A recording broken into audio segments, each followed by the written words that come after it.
Sublime expiação. Livro 1º. Atualidades marcadas pelo sofrimento. Capítulo 1. A carta. Armando, meu abençoado amigo, Jesus nos guarde na sua paz. Não mais consigo sopitar o incontido desejo que venho acalentando, o de escrever-lhe. Faz tanto tempo que nos vimos. Você não me reconheceria mais. Sou outro homem. A juventude passou pela minha porta tocando sua flauta de prata e subitamente a sua melodia se fez patética, soando em fortes instrumentos de dor. Cheguei à idade adulta e adentrei-me pela senda dos anos sob as modulações da tristeza, do desencanto e da mágoa. Não sou mais o mesmo. Aliás, ninguém é sempre o mesmo. Muda o corpo, mudam os conceitos, mudam as aspirações. Mudei também de corpo e alma. O sorriso franco e jovial de ontem emurcheceu nos meus lábios, ora contraídos, e a luz do olhar tornou-se-me bruxuleante, sem claridade quase nenhuma.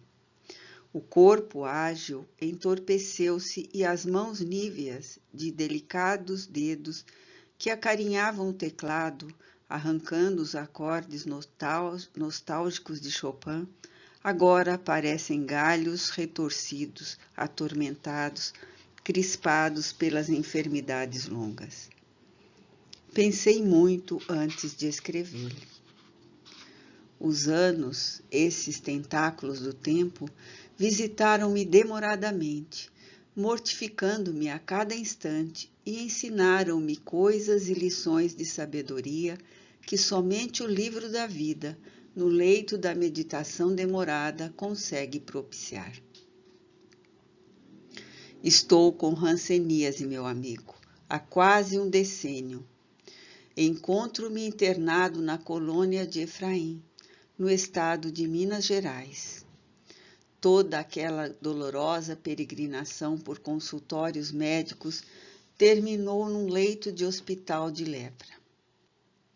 Armando, que lia a carta, emocionado, olhou a última página e lá estava a assinatura trêmula, Lucien. Levou a mão ao peito e sentiu o pulsar da bomba cardíaca. As mãos estavam frias. Reclinou-se na cadeira e não pôde conter as lágrimas. Pela tela da imaginação, repassou os momentos que ficaram indelevelmente marcados nas suas evocações. Jamais olvidara Lucien, a quem conheceu fazia muitos anos, ao visitar pela primeira vez a cidade de Ofir, a serviço da doutrina. Aquele ar seráfico do jovem artista tocara-lhe o espírito sensível desde o primeiro momento, quando lhe fora apresentado. O moço, de delicada feição e olhos negros muito brilhantes, era o espécime representativo do homem enfadado aos grandes lances da arte cênica e musical nos famosos auditórios do mundo. Amante da música desde os primeiros anos, revelara incomparável pendor para o piano, especialmente para a interpretação das páginas sentimentais e românticas de Chopin, conseguindo diversos prêmios nos múltiplos concursos de que participara. Emotivo e sonhador, frequentava também os movimentos jovens da doutrina espírita, destacando-se como delicado expositor dos princípios revelados pelo incomparável Allan Kardec. Afável, muito facilmente conquistava amigos, estando sempre cercado pela admiração de todos. Naquela noite, interpretara publicamente, como em poucas vezes, alguns noturnos de Chopin, com raro brilhantismo, recordava Armando. As melodias dúlcidas e tristes penetravam delicadamente a alma do auditório hipnotizado. Aproximaram-se após a conferência e divagaram sobre planos futuros, quando o sol espírita se espraiasse pela terra, anunciando a nova era. Nos intervalos dos meus futuros concertos, asseverava Lucien, produzirei conferências doutrinárias pelos diversos países que visitarei pelo mundo.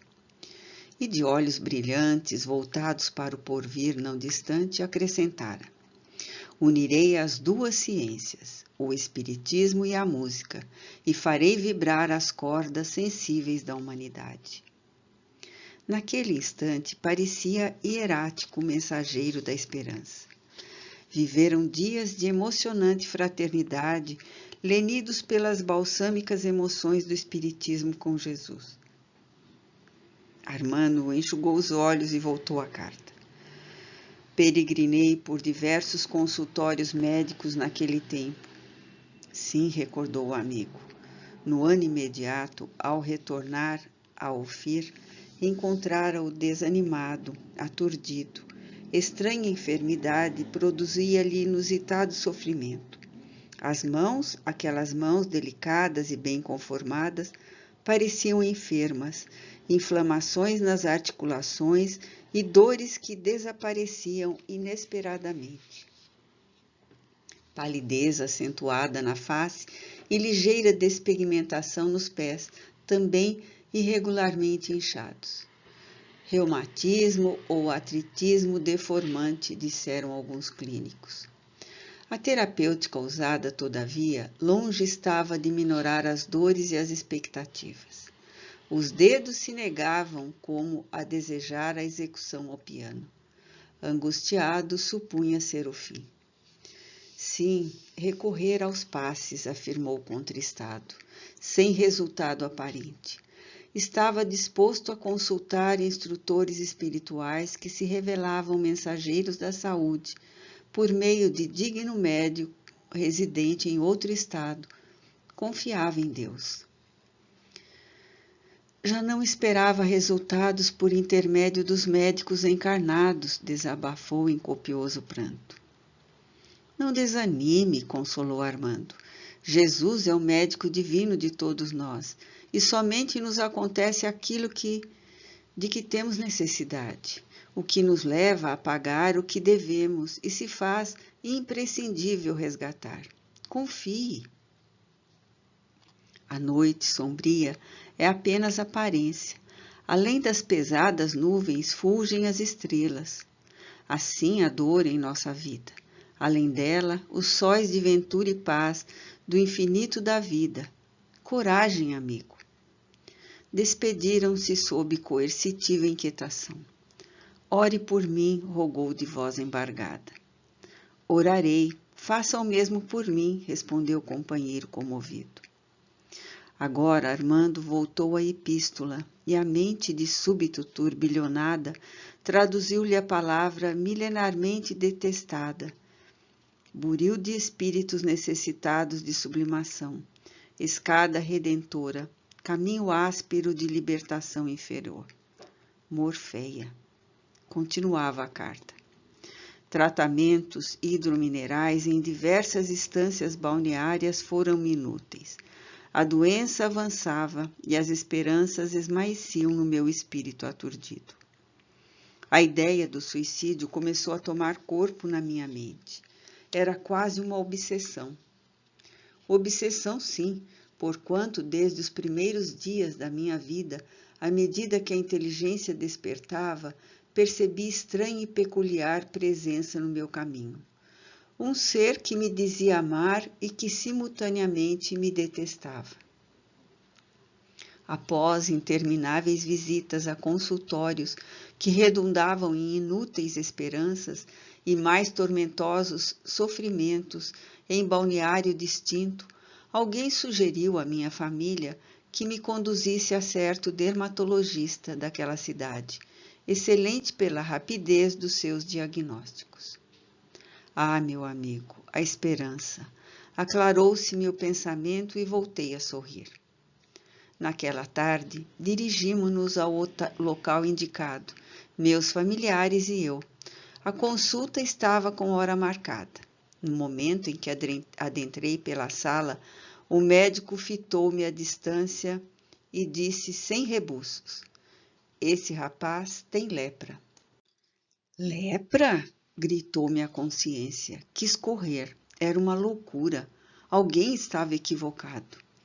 Ele se acercou de mim. Odiei-o, incontinente, quando começou os exames especiais com substâncias quentes e geladas.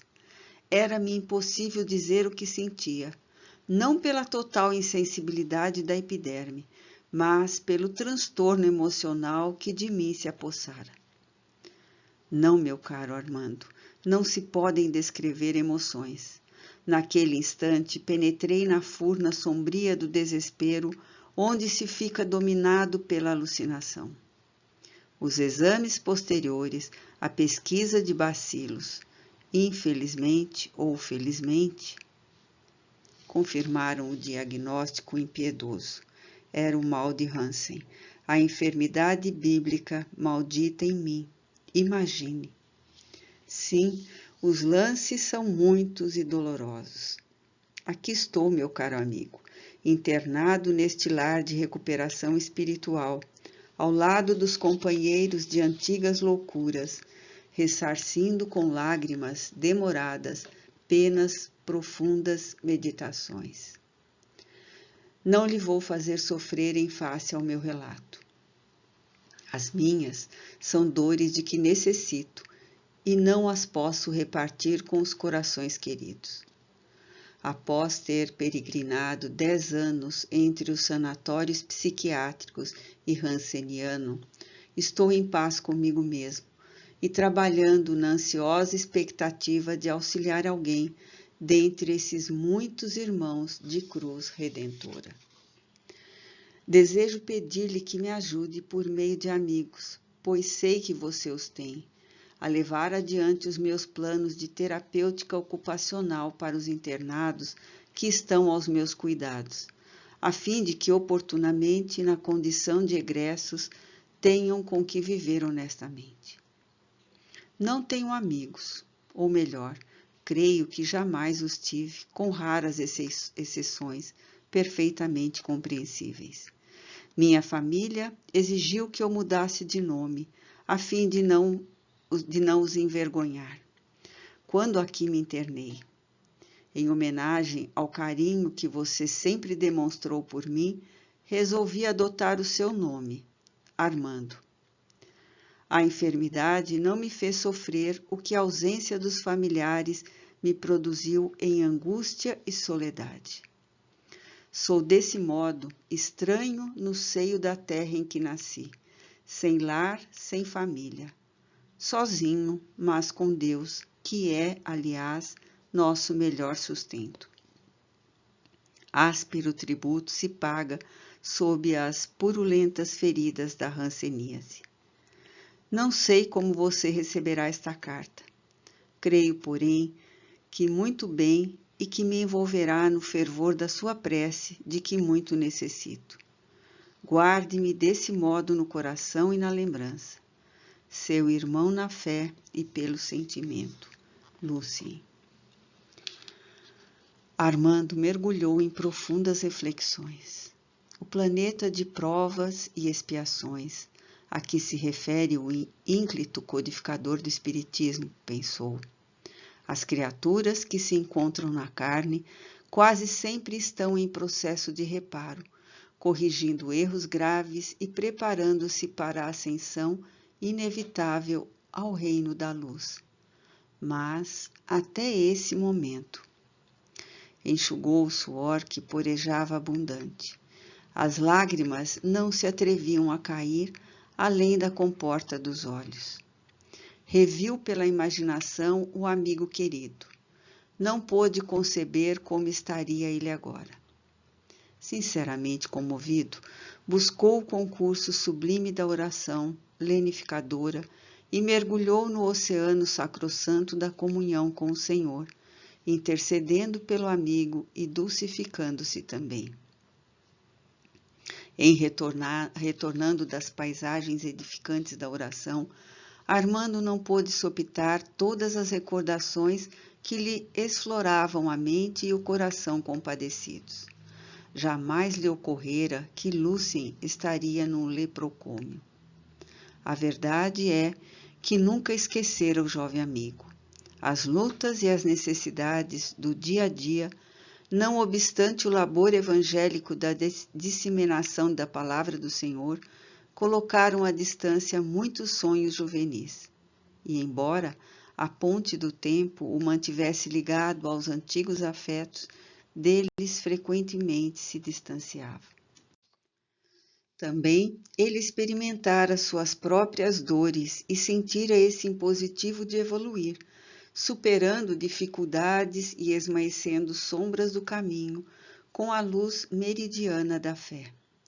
Sempre que repassava os dias transatos, o rio das lágrimas voltava, extenuante, a correr desde as vertentes do coração. Mas, afinal, a vida física é oportunidade purificadora, da qual, em regra, ninguém consegue eximir-se. Bênção divina flui e reflui, facultando o aprimoramento e libertação. Por estranha circunstância que não conseguia decifrar, Armando, desde pequenino, sentia singular horror à lepra. Por vias intuitivas, sabia que fora ou seria leproso. Manifestações do inconsciente face aos erros praticados em vidas passadas? Não saberia dizê-lo. Na infância, muitas vezes, quando ouvia alguém pronunciar o nome aparvalhante, era cometido de crises dolorosas de injustificável horror. Todavia, ignorava o que fosse a hanseníase. Jamais vira um portador do mal de Hansen. A vida fora-lhe toda um rosário de sofrimentos, necessários e abençoados sofrimentos, de que se utilizava para a experiência de que carecia, a fim de ensinar o consolo de que fruía na doutrina espírita aos caminhantes da rota purgatorial. Atraído ao aprendizado da terceira revelação, por meios coercitivos de que a lei se utilizara, apaixonara-se pelo Cristo e pelas interpretações da Boa Nova sob a luminosa inspiração dos imortais. Entregara então as suas forças juvenis ao ministério da fé renovadora. Sempre vencido pelo receio da lepra, experimentara há 2 decênios expressivo fenômeno mediúnico, enquanto meditava ao entardecer de certo dia. Enquanto o poente enrubescia, teve a impressão de ver destacar-se ao longe fulgurante globo de luz que ia tomando a forma humana à medida que se aproximava, até estacar, finalmente, a poucos metros dele. Era, no entanto, um homem de grotesca aparência. Na face, na garganta, nas mãos e nos pés estavam os grosseiros sinais das lesões lepromatosas. Amedrontado, Armando desejou fugir, mas estava ali fixado por ignota força. Não temas, falou-lhe o ser espiritual após saudá-lo carinhosamente. Somos antigos amigos de loucuras intérminas, aos quais a concessão celestial faculta ensejos de imediata reparação.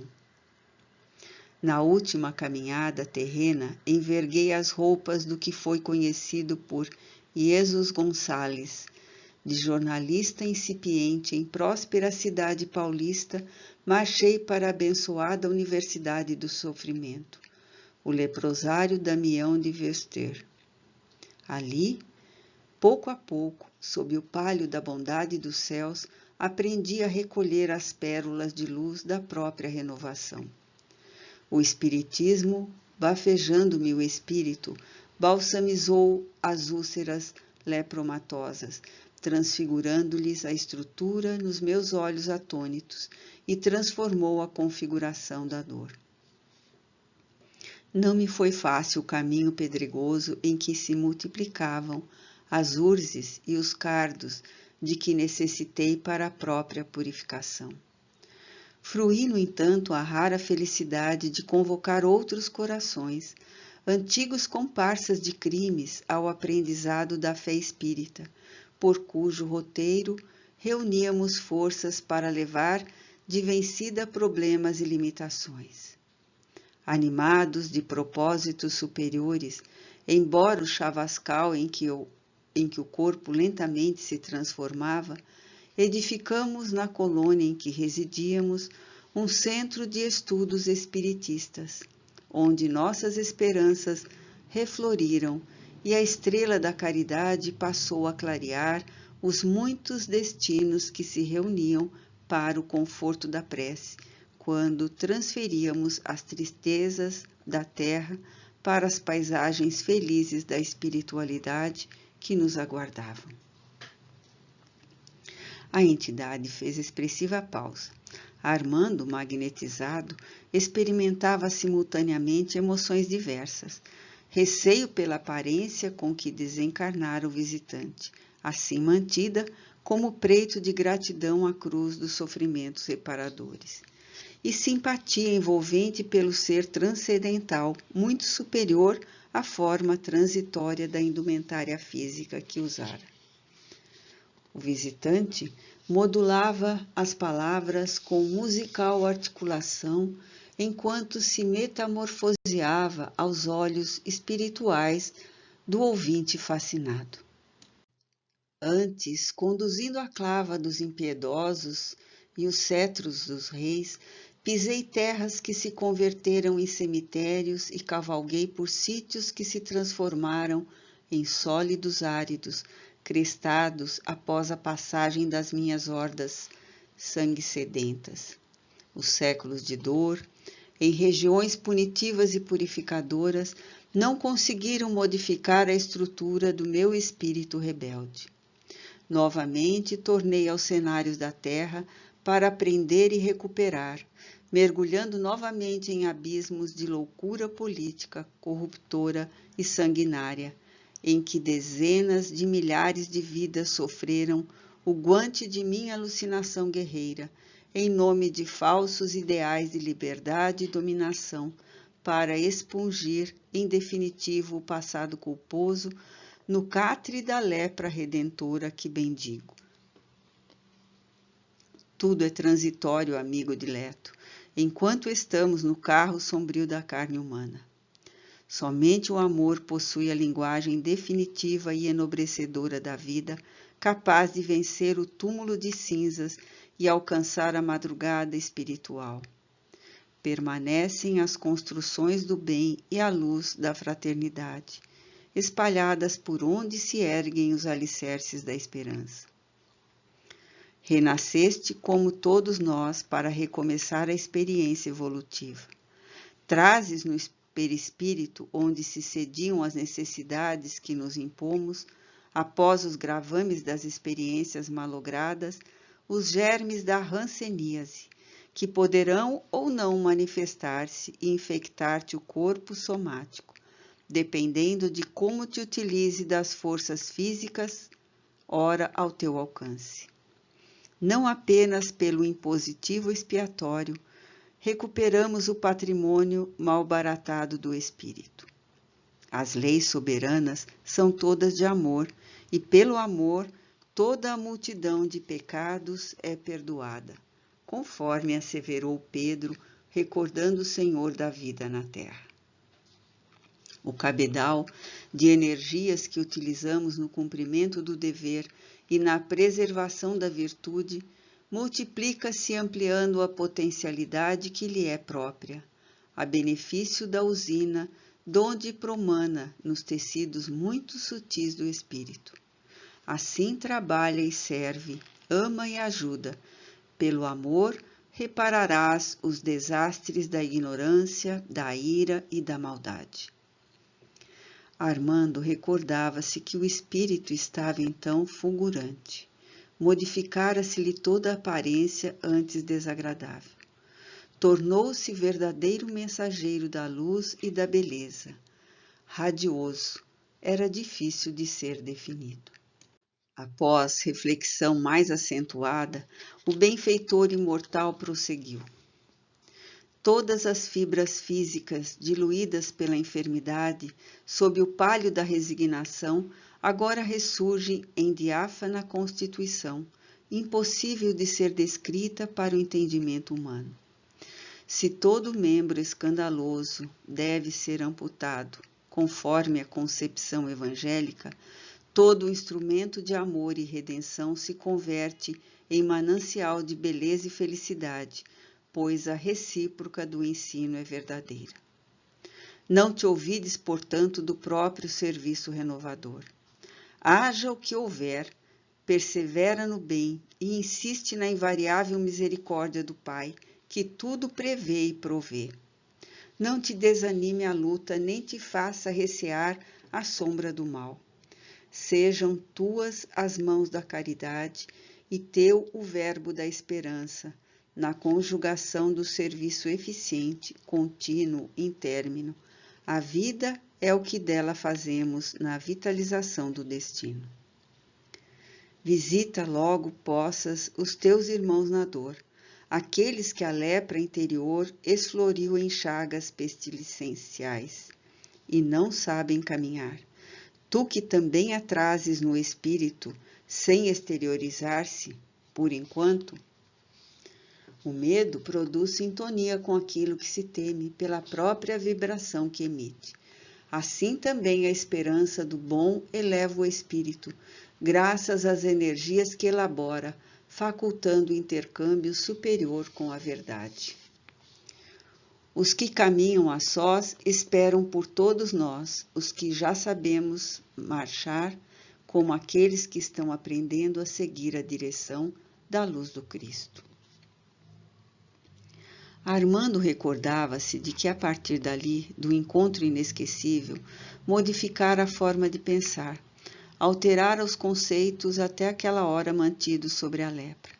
Aclararam-se-lhe os horizontes do entendimento e passara a participar de ágapes fraternos em colônias de Hansenianos, quando lhe permitiam as possibilidades, pois lá se encontravam os antigos cômpares das suas muitas lutas inglórias nos conturbados campos do mundo. Por isso, reflexionava agora, se ligara tão profundamente a Lúcien, desde que o reencontrara na terra, quando ainda não haviam desabrochado as rosas pútridas da enfermidade no corpo apolíneo do amigo. Exudava abundantemente.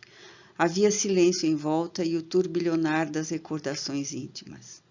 Amadurecido pelas lutas, adulto, sulcado pelas dores do caminho e conduzindo o fardo bendito de 1000 experiências adquiridas apesar do esforço, Armando soergueu-se, abandonou a sala e dirigiu-se às atividades que o esperavam além do portal das reflexões purificadoras.